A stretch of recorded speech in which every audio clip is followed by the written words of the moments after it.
Hi everybody and welcome to Heel Heat. My name is George Coles, and on this episode, we're going to do way too early predictions for WrestleMania 42. At the time of recording, we are 1 week past WrestleMania 41 and seen a little bit of the fallout from that. With that being said, I'm going to try and predict both nights' cards for WrestleMania. I know I've seen Cultaholic did something about this or something like this. I didn't watch the video because I didn't want to have any of their thoughts into mine. I initially seen this a few years ago where Steven Larson did it, and I've tried to do it every WrestleMania. I don't think I've got it every one. It's one of those things, if I have time to record it, I'm going to do it.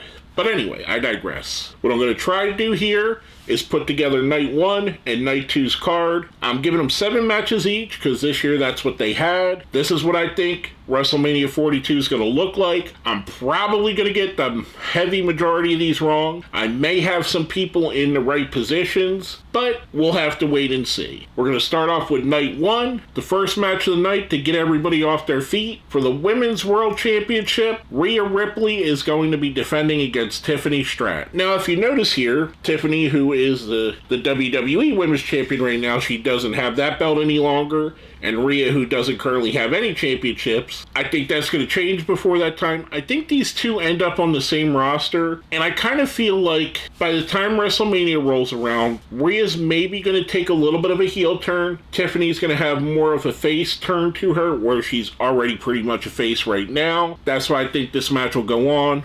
And I think it'll be a very good opener. Now, my next one is going to be a 5-way match for the Intercontinental Championship. And we're going to have Big Bronson Reed defending the title against Jacob Fatu, Jeff Cobb, Braun Strowman, and Oba Femi. This is your, I guess, big man dream match, your big meaty men match, whatever you want to call it. I just think this would be awesome, putting these monsters in the ring together, seeing what they could do, what kind of feats of strength they could pull off with each other. When you put together a match and Jacob Fatu is the smallest of them, I think you got something a little bit special, especially in this generation. I do think this would be a hell of a match. I'm not going to basically talk about who's winning these matches.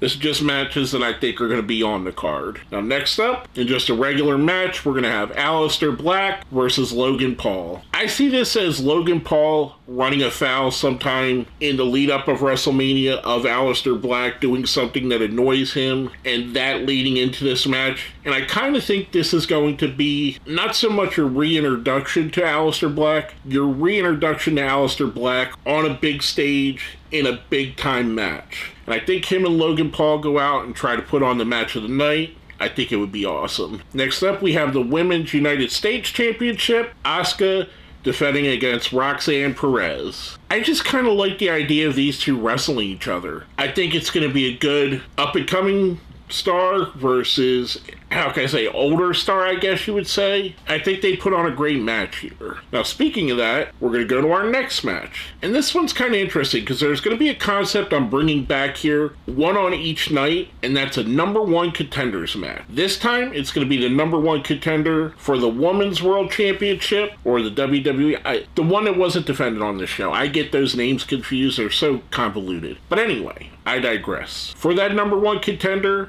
I have Io Sky going up against Stephanie Vacour. I just think this would be amazing. I think both of these women would absolutely put on a great show, and I think it's an idea that they need to bring back. We need to have some of these mid-card matches that have some kind of a build to them, have some kind of a reason. It doesn't just necessarily have to be, you did me wrong. Well, these two are setting up to be a number 1 contender for our next pay-per-view. And yes, I know you generally don't do that at WrestleMania, but I kind of like the idea of doing it at WrestleMania. Telling people, look, this is the way we're going to go moving forward. We're going to start telling you at WrestleMania what the next year looks like. So I think that's a great idea to bring that concept back and have it here. Next up, we get the Lucha Brothers and Rey Mysterio going up against the Gorillas of Destiny, Tama Tonga and Tonga Loa, and Solo Sikoa. I kind of found it hard not to put Solo on the card for 2 years in a row. And this was a match that somewhat made sense somewhere where I could see whether he's still with Jacob Fatu, whether they're still part of the bloodline, or if these three guys are just running together. I could see this happening either way. Obviously, the Lucha Brothers and Rey Mysterio are faces. In my build-up, the Guerrillas of Destiny and Solo Sikoa attack Rey, which is why the Lucha Brothers reunite to help him. So for me, makes an easy six-man match that I think would be exciting. And that leads us to our Night 1 main event, and that is Cody Rhodes defending the World Heavyweight Championship against Braun Breaker. If you noticed, I have a bit of a theme here where there's a lot of newer talent getting their biggest opportunity. And the reason I think that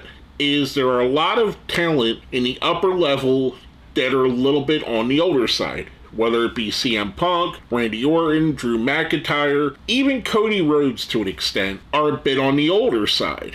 So I do think we need to start mixing in the younger talent so when these guys go, when Punk retires, when Orton retires, when Rollins retires, AJ Styles retires, we have that next crop of wrestlers is already built and already creditable. That's why I put Braun Breaker here. Believe you and me, this is not going to be his only main event for WrestleMania. Barring a serious injury, that man is going to main event many WrestleManias. And probably Jacob Fatu as well. But that's my main event for Night 1, which leads us right into Night 2. My first match of Night 2, we go from the World title being the last match of Night 1 to your Undisputed Championship being the first match of Night 2. And for that, I have CM Punk defending the Undisputed Championship against Dirty Dom Mysterio. I just mentioned it with Braun Breaker. We need to get these guys into that upper echelon. What I think is going to happen here, I think this is going to be the slow burn that we already started seeing at WrestleMania 41 that culminates at WrestleMania 42 where Dom Mysterio goes full on face. I think they lean into the old footage of CM Punk terrorizing him as a kid and him basically saying, I became Dirty Dom Mysterio because of you. You made me what I am. If you hate me, you created. And that's basically why we have this match and Dirty Dom overcoming the reason why he was evil, turning into a full-on babyface. I think it's going to be a great idea for a match in my opinion. Now next up for the Tag Team Championship, we have the Creed Brothers defending against Sami Zayn and Kevin Owens. Look, I know as of this time, they're not on the same page, but we know that goes back and forth. I was struggling for a place to put Kevin and Sami, and much like I said, I wanted to build this as a card to help build up the younger talents, the Creeds being some of that younger talent. Hence why I think this would be a good place for them to go up against two established stars. It makes sense to me. Next up for the Women's Intercontinental Championship, we have Becky Lynch defending against Chelsea Green. I could easily see Chelsea Green winning the Money in the Bank ladder match this year and winning one of the women's championships. However, I'm going to hold off on that still. I think she deserves to be there. But I think there are more stories we could tell with her in the mid-card championships and her eventually becoming a Grand Slam champion. And that's where I'm going with her. I'm building her to win another mid-card title, then she'll eventually win a tag title with either Piper or whoever else it may be, and then eventually win a women's championship to be a Grand Slam champion. That's my opinion. That's why I booked this match. Next up, we have our number one contenders match for the Men's World Championship, and this is going to be a fatal four-way. We have Jey Uso versus Andrade versus Carmelo Hayes versus Trick Williams. Again, we got some of the established guys, Jey and Andrade in here, and some of the next breed, Carmelo and Trick. We see anytime that Carmelo and Andrade are in the ring together, they do magic with each other. Let's go ahead and run it back. Trick and Melo have magic together. There's a story there. Jey Uso trying to get back into the world title contendership after he loses it at some point this year. There's that story as well. I think this would be a great idea for a number one contenders match, and any one of the four guys could win it to be a challenger for the world title in Backlash. Now next up, we have a United States Championship Open Challenge with your U.S. champion. Say his name and he'll appear. I believe in Joe Hendry.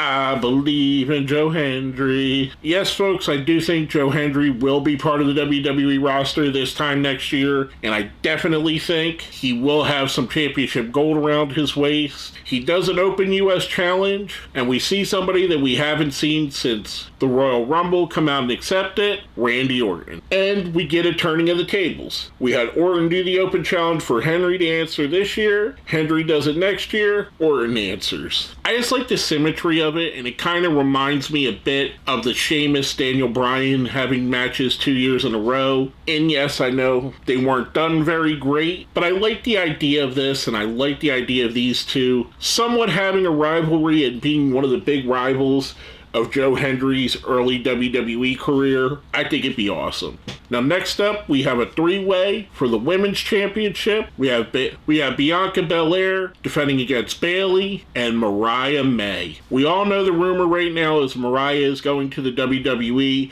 as soon as her contract is up, which is reportedly going to be this summer. I think that's plenty of time to get her into a main event. She is ultra talented. As you've seen by the storyline that she helped carry with Toni Storm, she can carry a storyline. She can take you to where you need to be no matter what you give her. I think she's going to be in the mix as early as next year. I think this would be a great match to put her in there with two talents that have been established and show the wrestling world, yes, she is this important.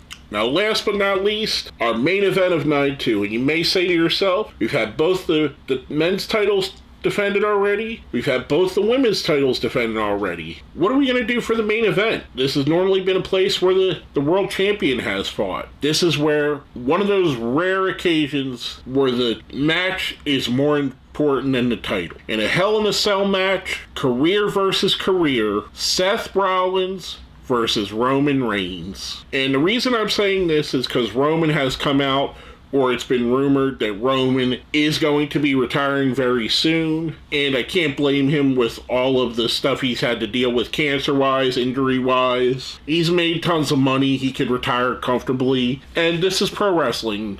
Everyone knows that every retirement's not necessarily a final retirement. See Funk commentary. I think this is a perfect end. If Roman Reigns wants to end his career, he loses the 15-year story, the 15-year rivalry with his best friend, worst enemy. They go out on top at the main event of WrestleMania one more time for both men. I just think it would be one of those perfect storyline endings for what has ended up being an amazing career. And putting it in Hell in a Cell so there's no outside interference. The only thing I think they could top this is if by somehow, some way, they get Jon Moxley as a special guest referee. I don't think it's entirely possible at all. I'm almost 100% sure he is fully under contract with AEW for a very long time. I don't think AEW would be doing any loaning of him, but it would be so great to have him there. Even if he's not, ending Reigns' career as part of a match with his Shield brethren, how he came into the WWE, I think is perfect symmetry. But let me know what you guys think. Do you think this would be a 2-night card you would watch? Do you think I booked some matches that give interest to you? Do you see the WWE going in this direction? Like I said, it's most likely not going to be any of these matches happen, and I might get lucky and pick one or two. Let me know what you think down here in the comments. Let me know a match or two that you would like to see at WrestleMania 42. What do you think is going to be the main event? What do you think the great match of the night will be? There's wrestlers I've left off of here that could be used in awesome matches. Sheamus, Gunther, El Vikingo might be part of the show. Let me know what you think down here in the comments. With all that being said, my name is George Coles, and you've been watching Heel Heat.